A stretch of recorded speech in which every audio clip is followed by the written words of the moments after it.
Okay, this is take 2 of the second video of this series this week. But Maddie just did this the first time too. She knows her part. We were in the middle of it and it froze. Sometimes QuickTime it freezes on you and you got to redo the damn thing. Anyway, and she did this. She came into my arms at this exact moment. I just walked in. I was wearing my raincoat. I put my raincoat back on to pretend I was wearing my raincoat when I turned this on. So I'm just being honest about what's here. So I'm reenacting what happened. I came in. I put this down. Ooh, I put that down because I went shopping. As the cake cooled, I went shopping for groceries because I'm cooking on Sunday night for my 2 young friends, as I told you about.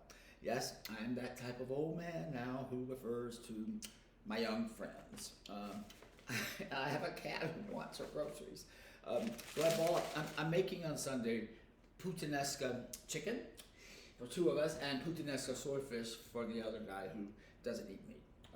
It's so simple. You get cherry tomatoes, you put some capers in there with it, you put Kalamata olives, you zest a lemon on it, which bakes with the olive oil that you've coated it with.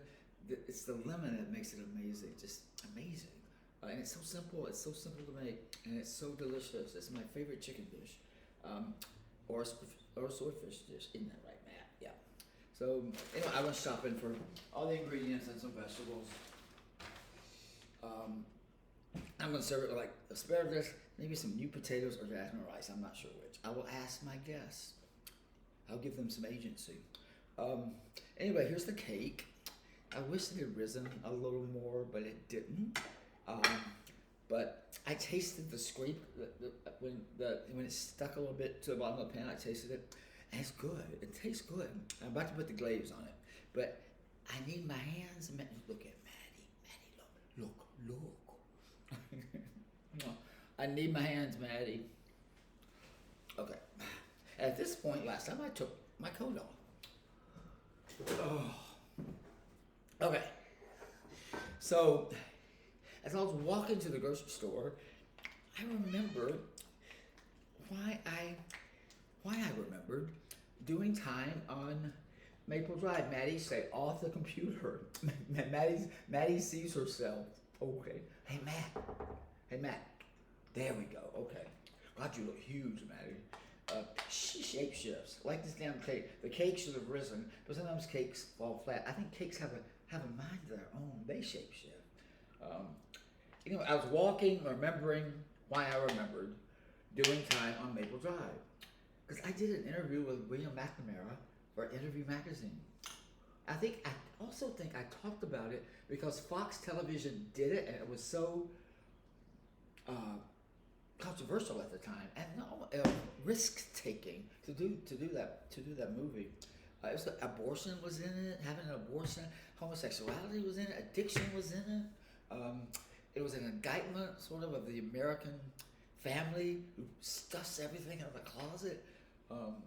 And Barry Diller was in the head of Fox, and I did an interview with him for Playboy magazine, and I think we talked about this also because he was very proud of that film, and proud that Jim Carrey he took from In Living Color and put in that film to show what a great actor he could be also.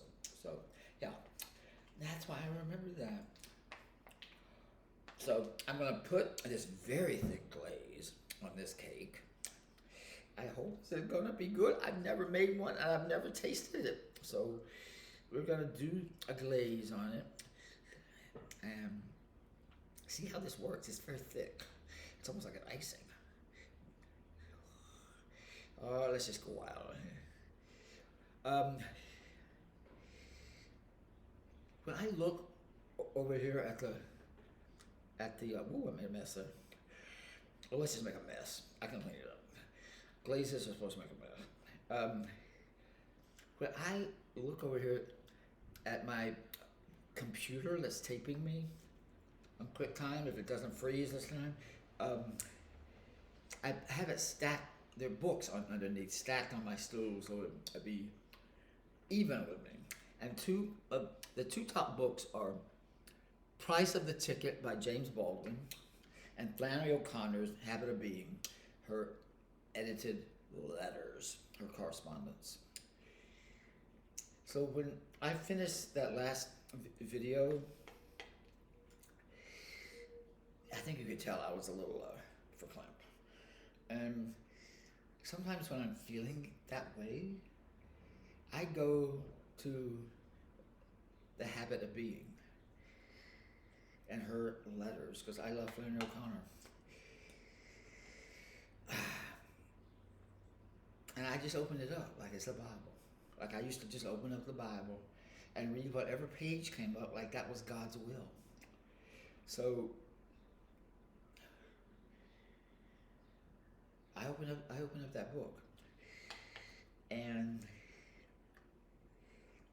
I got to a letter. I just opened it up, and my eye fell right on a letter to A. A was a woman named Betty Hester, who lived in Georgia. She grew up in Rome, I think, moved to Atlanta. I was sort of a failed writer and short story writer, but she lived in a little tiny, dinky apartment. She worked at an awful job at some credit company.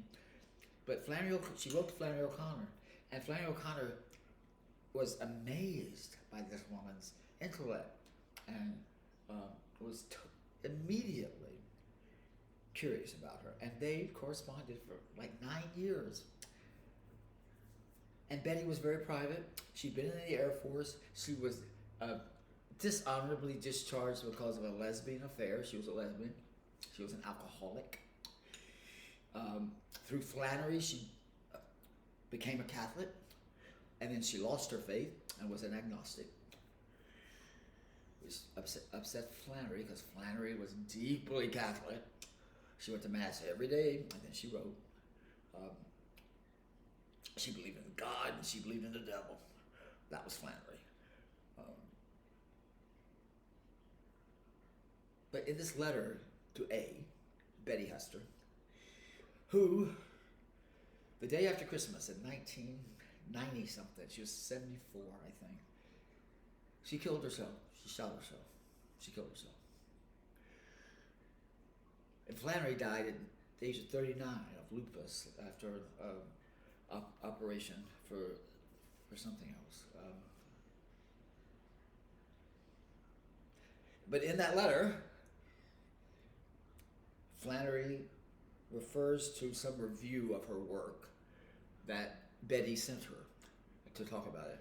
And Flannery said, just as I thought, it tries to sum up my character by saying, I'm afraid of the spirit. Well, who am, brother? That's what my eye fell on. I'm afraid of the spirit. Well, who am, brother? Who isn't? So today, when I made this cake, I didn't know what I was going to call it. I didn't know what I was going to name it. But we're going to name this cake for Betty Hester, who died of suicide, and Flannery O'Connor, who died of lupus, who both reached out to me today through the Bible. Flannery would hate that, but I see her Bible there, her letters. It's the plinth on which I'm talking to you. She reached out to me, and she said, who isn't afraid of the spirit, brother? So this is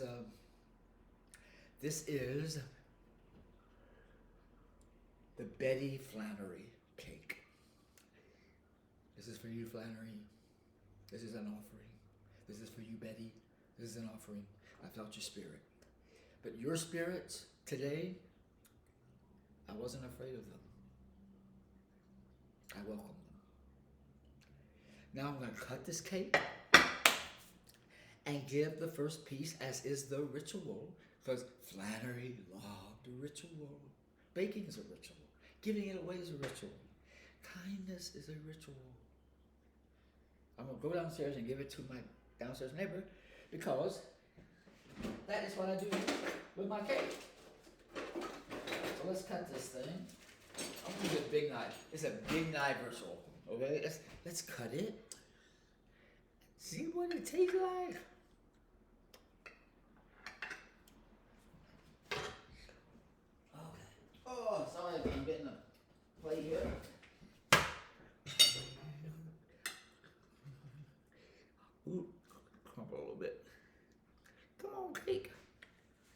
There it is, folks.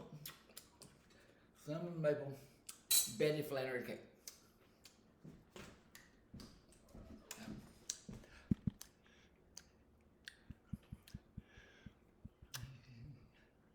Have a good weekend.